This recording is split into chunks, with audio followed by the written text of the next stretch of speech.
चलिए dear all student, good morning all of you. चलिए तो आज जो है सतपुड़ा प्रदेश मैकल श्रेणी के बारे में चर्चा करेंगे। ये आपको उसका मैप दिख रहा है स्पष्ट रूप से। चूँकि इसकी भौगोलिक स्थिति पर एक बार चर्चा कर लेते हैं।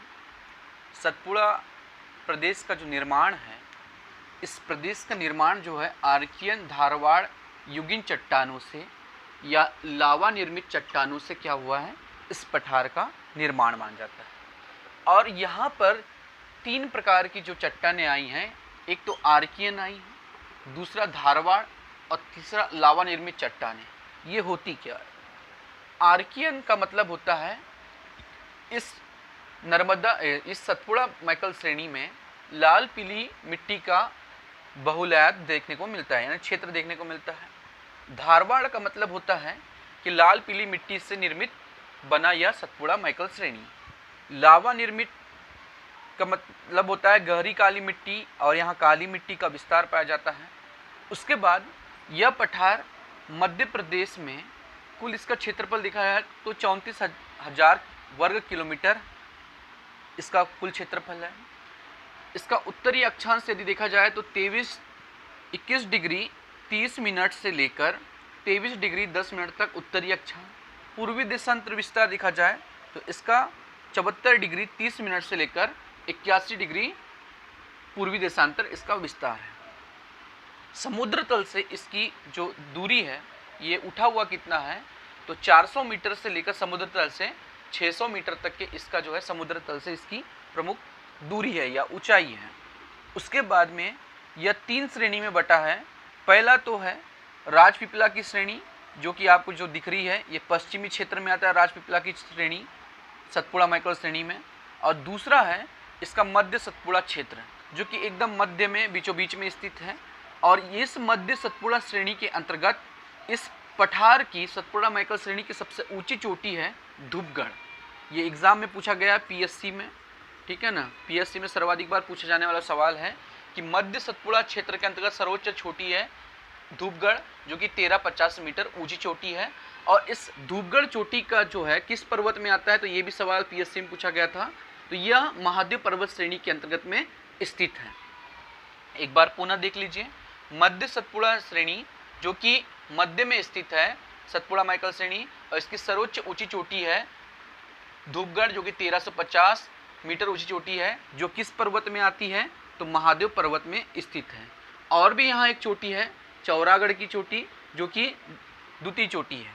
तीसरा यहाँ पर देखने को मिलता है, तीसरा यहाँ पर आता है मैकल श्रेणी। तो मैकल श्रेणी में यदि बात करें तो इसका जो विस्तार है, ये मैकल श्रेणी का विस्तार छत्तीसगढ़ तरफ में होता है, जो कि चिल्पी घाटी के तरफ में। यहाँ पर सर्वाधिक वन संसाधन और खनिज संसाधन यहाँ पर पाए जाते हैं। चिल्पी घाटी छत्तीसगढ़ में जो पड़ता है, ये तीसरी श्रेणी है। मध्य श्रेणी जो आपने देखे थे सतपुड़ा क्षेत्र का, ये बुरहानपुर दर्रा से होकर, ठीक है ना, ये मध्य श्रेणी बुरहानपुर दर्रा से होकर बैतूल और होशंगाबाद होते हुए छिंदवाड़ा सिवनी के क्षेत्र में प्रवेश करता है। ठीक, उसके बाद में इस प्रदेश के अंतर्गत में हम देखते हैं कि इस प्रदेश की जलवायु कैसी है। तो इस प्रदेश की सतपुड़ा मैकल श्रेणी की जो जलवायु है, उष्णकटिबंधीय मानसूनी जलवायु। कैसी जलवायु है? उष्णकटिबंधीय मानसून जलवायु है। और उष्णकटिबंधीय मानसूनी जलवायु होने के साथ साथ में यहाँ की वन संपदा सर्वाधिक है। वन संपदा की दृष्टि से यह पठार संपन्न माना जाता है। और यहाँ पर उष्णकटिबंधीय पूर्ण पर्णपाती वन है। अब उष्णकटिबंधीय पर्णपाती वन का मतलब क्या होता है कि यहाँ पर कौन कौन से वन पाए जाएंगे, तो यहाँ पर जो है साल, सागौन, ठीक है ना, यहाँ पर साल, सागौन, शीशम, तेंदुपत्ता, ये सर्वाधिक वन है। कौन से वन सर्वाधिक पाए जाएंगे? साल, सागौन, शीशम और तेंदुपत्ता का जो है विस्तार सतपुड़ा मैकल श्रेणी में सर्वाधिक पाया जाता है। और इस पठार की जो वर्षा है, यहाँ पर जो सर्वाधिक वर्षा होती है, क्योंकि यहाँ पर प्रति वर्ष जो है 100 सेंटीमीटर से 125 सेंटीमीटर तक यहाँ पर क्या होती है, वर्षा होती है, ठीक है ना। यानी वर्षा का विस्तार यहाँ पर 100 सेंटीमीटर से लेकर 125 सेंटीमीटर है। और मध्य प्रदेश में सबसे पहले जो मानसून है वो इसी पठार में आता है, यानी सतपुड़ा मैकल श्रेणी में ही मानसून आता है। भाई आपको पता है कि भारत जो है हिंद महासागर में स्थित है, यानी भारत की जो दक्षिणी जो क्षेत्र है, ठीक है ना,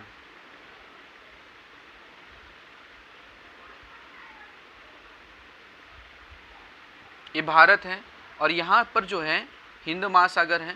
तो हिंद महासागर से उठने वाली जो हवाएं हैं बंगाल की खाड़ी और अरब सागर, बंगाल की खाड़ी और अरब सागर में उठती है, इसलिए हिंद महासागर से उठने वाला जो मानसून है सीधा जो आपका जो है इस बंगाल की खाड़ी में प्रवेश करता है और बंगाल की खाड़ी से मध्य प्रदेश के दक्षिणतम भाग यानी कि सतपुड़ा मैकल श्रेणी में प्रवेश करता है, जिससे सर्वाधिक वर्षा वाले जो प्रभावित जो जिले होते हैं ये आपके जो वर्षा वाले होशंगाबाद, बैतूल, छिंदवाड़ा, सिवनी, बालाघाट, ये जो है मंडला, डिंडोरी या अनूपपुर वगैरह, ये सबसे ज़्यादा जो है वर्षा से प्रभावित वाले जिले होते हैं। और यहाँ पर सर्वाधिक जो वर्षा है वो सर्वाधिक प्रतिवर्ष जो वर्षा आपको देखने को मिलेगी तो पचमढ़ी के क्षेत्र में देखने को मिलेगी, ठीक है ना, पचमढ़ी होशंगाबाद में आता है। उसके बाद में इस पठार के अंतर्गत में आने वाले प्रमुख जिले देख ले जाए तो यहाँ पर जो प्रमुख जिले हैं बालाघाट, सिवनी, छिंदवाड़ा, बैतूल, होशंगाबाद, हरदा, खंडवा, ठीक है ना, बुरहानपुर, खरगोन, बड़वानी और मंडला का यहाँ पर कुछ क्षेत्र आता है, कुछ क्षेत्र मंडला का यहाँ पर चूंकि कुछ क्षेत्र आता है और अलीराजपुर, ये यहाँ के प्रमुख जो है जिले हैं। उसके बाद हम आगे और चर्चा करते हैं कि इस पठार में भाई बालाघाट के बारे में यदि बात करें तो बालाघाट भी खनिज संसाधन की दृष्टि से संपन्न है, चूँकि यहाँ पर एशिया की सबसे बड़ी जो है खनिज माइन यानी कि यहाँ पर एशिया का सबसे बड़ा जो है खनिज उद्योग है, ठीक है ना, सबसे बड़ी खनिज उद्योग धंधा है यहाँ पर एशिया का बालाघाट जिले में। आपको पता है कि भरवेली जो खदान है सबसे बड़ा मैंगनीज की खदान है भरवेली, ठीक है ना, एशिया की सबसे बड़ी खदान है। उसके बाद बालाघाट अपने आप में जो है विस्तार रखता है या अपने आप में जो है महत्वपूर्ण जिला, उस पर जब हम जिले वाइज पढ़ाएंगे तब देखेंगे। उसके बाद में हम आगे चर्चा करें इस पठार में तो सतपुड़ा मैकल श्रेणी के अंतर्गत में जो फसलें हैं तो यहाँ पर मुख्य मोटी फसलें पाई जाती हैं, जैसे कि यहाँ पर फसलें की यदि बात करें सतपुड़ा मैकल श्रेणी में तो चावल यहाँ पर सर्वाधिक मात्रा में पाया जाता है। मध्य प्रदेश में अधिकांश जो चावल उत्पादन है सतपुड़ा मैकल श्रेणी में होता है, बालाघाट जिले में सर्वाधिक यहाँ पर चावल का विस्तार होता है। उसके बाद में गेहूँ का भी यहाँ पर विस्तार देखते हैं, बाजरा, मक्का, सोयाबीन, गेहूँ, बाजरा, मक्का, सोयाबीन, चना,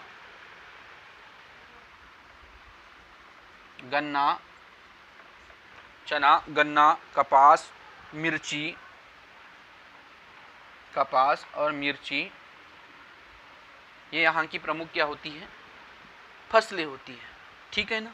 उसके बाद में इस प्रदेश के अंतर्गत आने वाली प्रमुख नदियाँ कौन सी हैं ये आपने नोट कर लिया होगा डियर ऑल स्टूडेंट, ठीक है।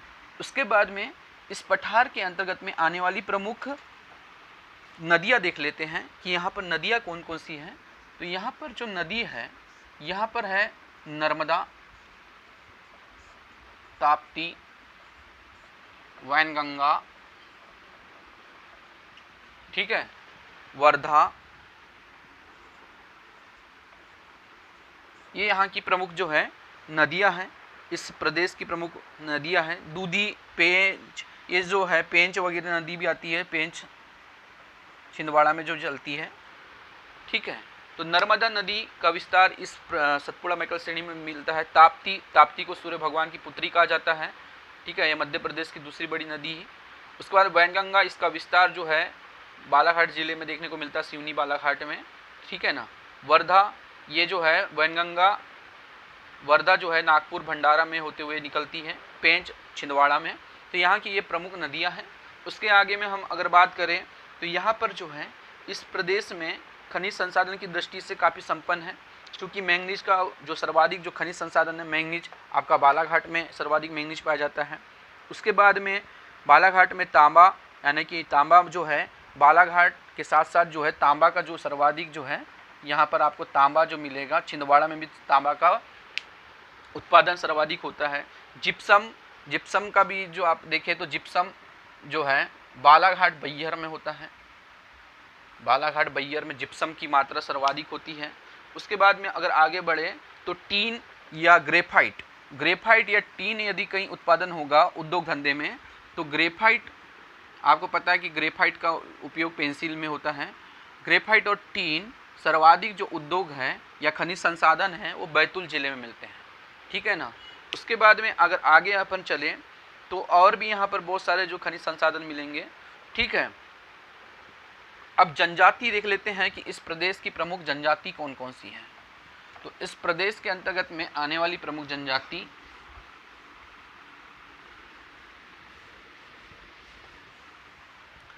इस प्रदेश के अंतर्गत में जनजाति जो है सतपुड़ा मैकल प्रदेश में जनजाति कौन कौन सी आती है। तो यहाँ पर जो जनजाति है उसमें है बैगा, गोंड, भारिया, गोंड, भैगा, भारिया, कोरकू, भील,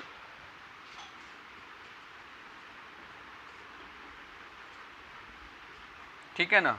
ये यहाँ की इस पठार की सबसे ज़्यादा सघन मात्रा में पाई जाने वाली प्रमुख जनजाति है गोंड, बैगा, भील, कोरकू और कोल, ठीक है ना। कोल भी जनजाति आती है यहाँ, कोल, कोरकू, भील, ठीक है। अब इसमें महत्वपूर्ण सवाल कि बैगा जो जनजाति है, बैगा जनजाति के निवास स्थान को क्या कहते हैं। तो बैगा जनजाति जहाँ पर निवास करते हैं उस स्थल को बैगा चक बोलते हैं, बैगा चक्र। बैगा लोगों के निवास स्थान को क्या कहा जाता है, तो बैगा चक्र कहा जाता है, और जो कि मंडला जिले में सर्वाधिक है, ठीक है।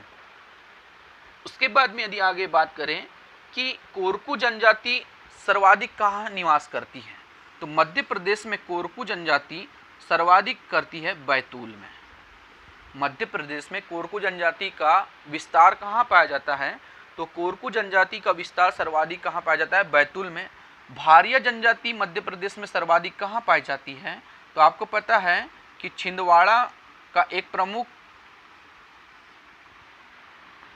क्षेत्र है पातालकोट, और पातालकोट में जो है बैगा जनजाति सर्वाधिक, बैगा कहते हैं भारिया जनजाति निवास करती है। भारिया जो है कई शताब्दियों से या कई विगत दशकों से देखा जाए तो एक पिछड़ी आदिम जनजाति है, जो कि आदिम जनजाति होने के साथ साथ जो है जो इनका जो जीवन यापन है गैरों के समान हो गया है जीवन यापन।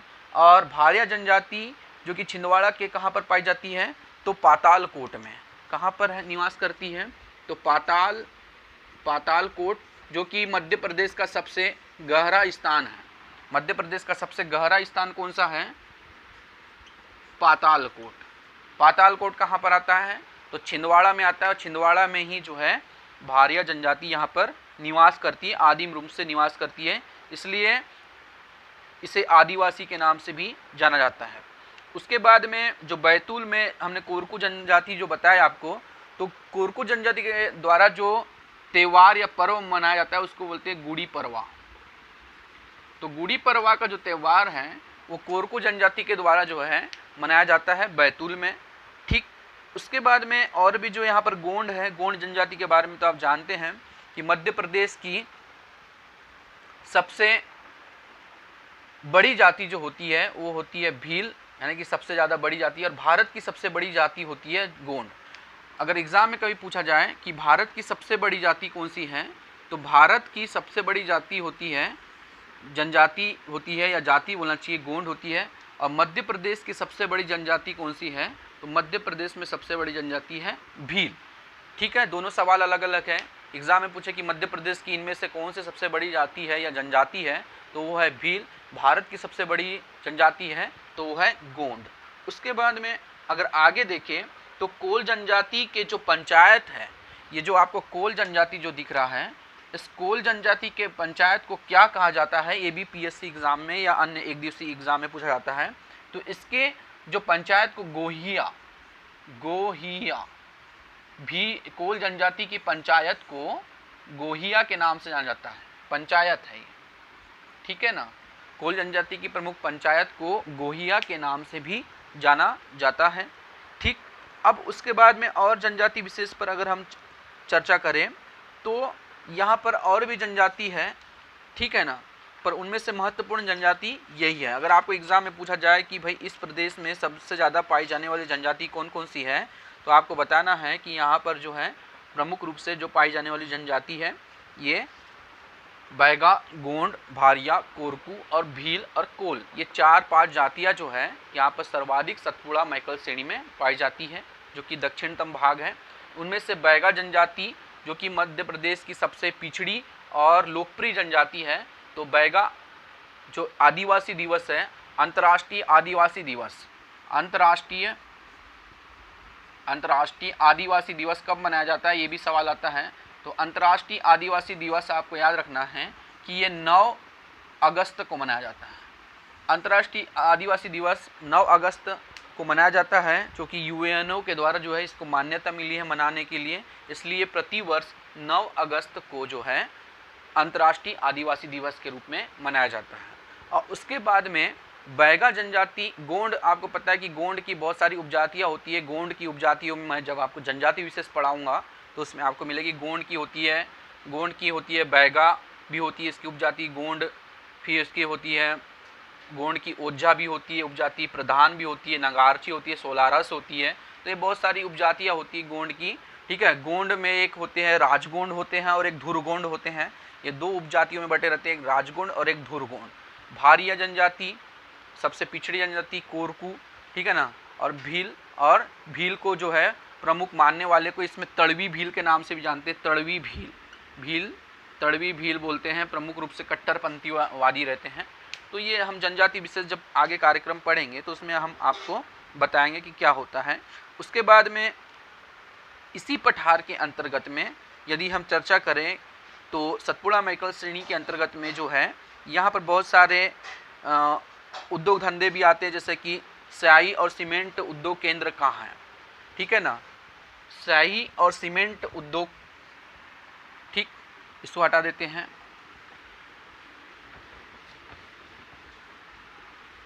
अब उद्योग धंधे पर चर्चा कर लेते हैं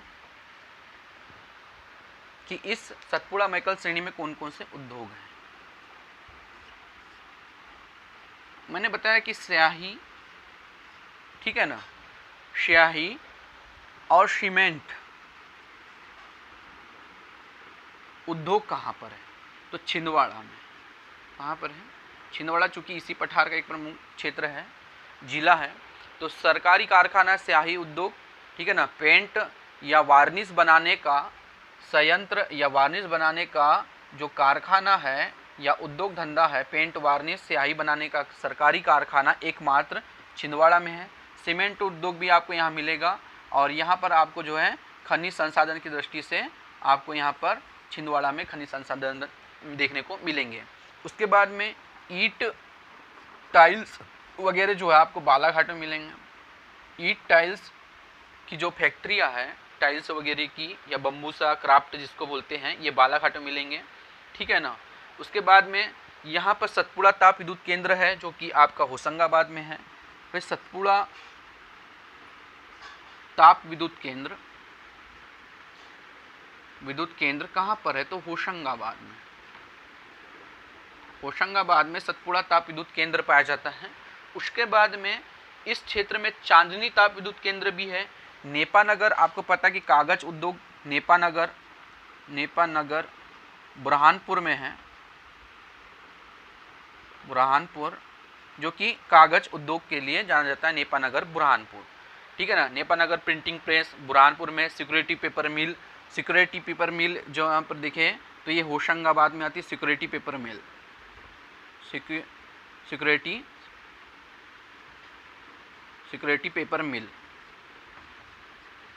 पेपर मिल कहाँ पर आती है, तो होशंगाबाद में। तो यहाँ के ये बहुत सारे उद्योग धंधे होते हैं, ठीक है ना, जो कि हमने यहाँ पर देखा। मैंने बताया कि जिप्सम कहाँ पर होता है, तो बालाघाट बैयर में होता है, बैतूल में सर्वाधिक होता है। टीन ग्रेफाइट कहाँ होता है, तो बैतूल में होता है। तांबा कहाँ होता है, तो ये आपको मैंने बताया कि तांबा सर्वाधिक मात्रा में मलाजखंड सिवनी में पाया जाता है। उसके बाद में यदि धान अनुसंधान केंद्र की यदि बात करें तो धान अनुसंधान केंद्र कहाँ पर है, एग्जाम में अगर पूछता है आपको तो इसी पठार के अंतर्गत में आता है धान अनुसंधान केंद्र। तो धान अनुसंधान केंद्र है बड़वानी में। मध्य प्रदेश का एकमात्र धान अनुसंधान केंद्र है बड़वानी में। कहाँ पर है, बड़वानी में। और इसी पठार के अंतर्गत में जो है कोयला भी मिलता है आपको। पेंच घाटी क्षेत्र में आप जाएंगे तो छिंदवाड़ा और सिवनी में आपको कोयला पेंच घाटी मिलेगा। उसके बाद में सिवनी बैतूल छिंदवाड़ा में रंगीन संगमरमर भी देखने को मिलते हैं, ठीक है ना। सिवनी बैतूल और छिंदवाड़ा में रंगीन संगमरमर भी आपको मिलेंगे। रंगीन संगमरमर रंगीन संगमरमर कहाँ पर होता है, तो याद रखिएगा कि रंगीन संगमरमर जो है बैतूल, सिवनी, छिंदवाड़ा, यहाँ पर भी अल्प मात्रा में रंगीन संगमरमर आपको देखने के लिए खनिज संसाधन में मिल जाएंगे, ठीक। उसके बाद में पर्यटक क्षेत्र यदि देखें तो पर्यटक क्षेत्र, भाई इस सतपुड़ा मैकल श्रेणी के अंतर्गत में कौन कौन से पर्यटक क्षेत्र हैं, तो पर्यटक क्षेत्र की दृष्टि से ये भी पठार जो है संपन्न रखता है।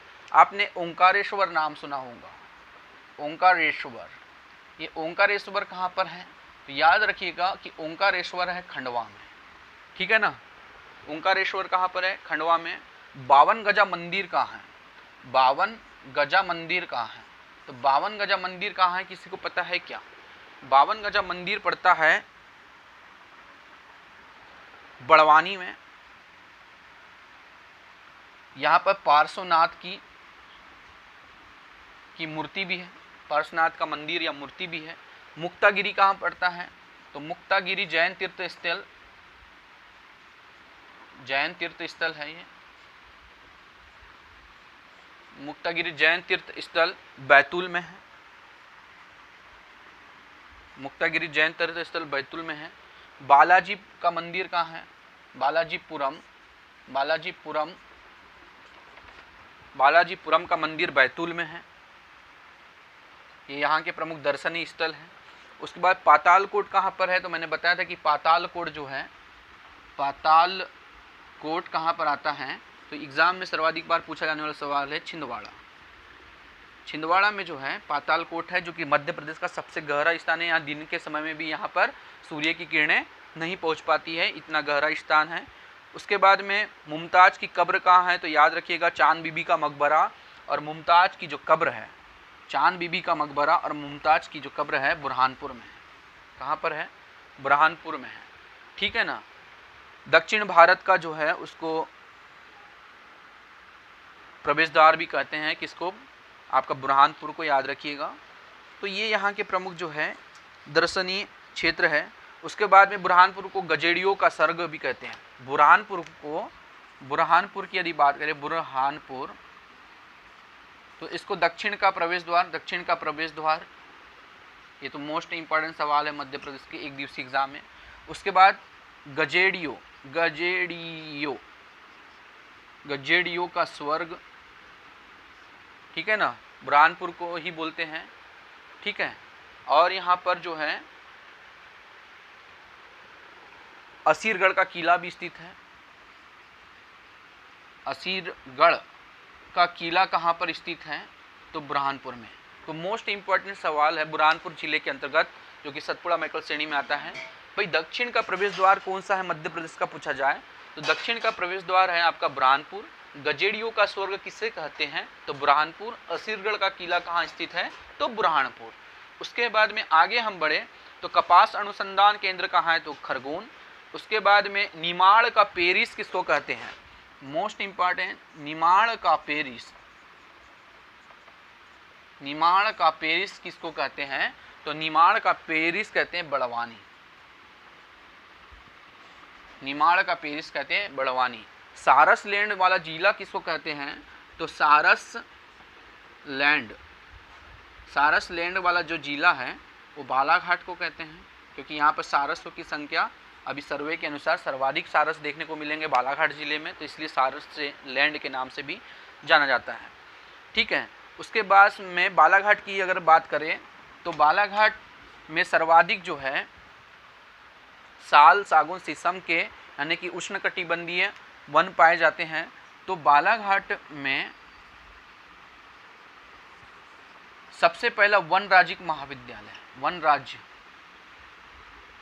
राज्यिक महाविद्यालय, जिसको फॉरेस्ट रेंजर के नाम से भी जाना जाता है। तो मध्य प्रदेश का वन राजिक महाविद्यालय जो है बालाघाट, ये सबसे पहला है जो कि 1979 में स्थापित हुआ, ठीक है ना। दूसरा जो है, दूसरा वन राजिक महाविद्यालय मध्य प्रदेश का बैतूल में बना 1980 में। मध्य प्रदेश का पहला वन राजिक महाविद्यालय कहाँ पर है, तो बालाघाट में है, 1919 में स्थापित हुआ। दूसरा वन राजिक महाविद्यालय कहाँ पर है, तो आपको पता है कि वो बैतूल में है। उसके बाद में हुसंग शाह का मकबरा और हिल स्टेशन, मध्य प्रदेश का एकमात्र स्वास्थ्यवर्धक क्षेत्र, हिल स्टेशन भी इसी पठार में है। पचमणी को बोलते हैं, पचमणी को मध्य प्रदेश का हिल स्टेशन या स्वास्थ्यवर्धक क्षेत्र भी कहा जाता है, ठीक है ना। और यहाँ पर ही हुसंग शाह का मकबरा, हुसंग शाह का मकबरा होशंगाबाद में है। और होशंगाबाद के ही अंतर्गत पचमणी आता है, होशंगाबाद, ठीक है ना। हुसंग शाह का मकबरा मध्य प्रदेश में कहाँ स्थित है, तो वो भी आपको देखने को मिलेगा, कहाँ पर, होशंगाबाद में। निमाड़ का पेरिस भी मैंने बता दिया आपको, ठीक है ना। उसके बाद में बहुत सारे यहाँ पर जिले वाइज जब हम पढ़ेंगे तो यहाँ पर आपको देखने को मिलेगी। तो ये जो है सतपुड़ा मैकल श्रेणी है। सतपुड़ा मैकल श्रेणी 3 क्षेत्रों में बटा है। पहला तो राजपीपला की श्रेणी, दूसरा मध्य सतपुड़ा श्रेणी जो कि आपका क्षेत्र जाता है बुरहानपुर दर्रे से होते हुए होशंगाबाद, बैतूल, छिंदवाड़ा होते हुए सिवनी होते हुए निकल जाता है। तीसरा मैकल श्रेणी जो कि चिलिपी घाटी में पड़ता है। इसमें मोस्ट इम्पॉर्टेंट सवाल ये है कि सतपुड़ा मैकल श्रेणी के अंतर्गत में सबसे ऊंची चोटी कौन सी है, तो धूपगढ़, जो कि मध्य प्रदेश की भी सबसे ऊंची चोटी है, 1350 मीटर ऊंची चोटी है धूपगढ़, जो कि पचमणी में पड़ती है, ठीक है ना। उसके बाद में ये धूपगढ़ चोटी किस क्षेत्र में स्थित है या किस पर्वत क्षेत्र में स्थित है, महादेव पर्वत श्रेणी में स्थित है, ये भी पीएससी में सवाल पूछा गया है। उसके बाद में और भी यहाँ अन्य चोटी पड़ती, चौरागढ़ की चोटियाँ। तो यहाँ पर ये मोस्ट इम्पॉर्टेंट टॉपिक है सतपुड़ा मैकल श्रेणी, ठीक है ना। तो इसको आप ध्यान से नोट करिएगा, और वीडियो अगर अच्छा लगे तो इसको आप अधिक से अधिक शेयर कीजिएगा, कमेंट, और जो है हमारे डिस्क्रिप्शन लिंक में आपको जो है नीचे में उसकी लिंक मिल जाएगी, और इसको अधिक से अधिक लाइक और शेयर और सब्सक्राइब कीजिएगा। धन्यवाद, गुड डे।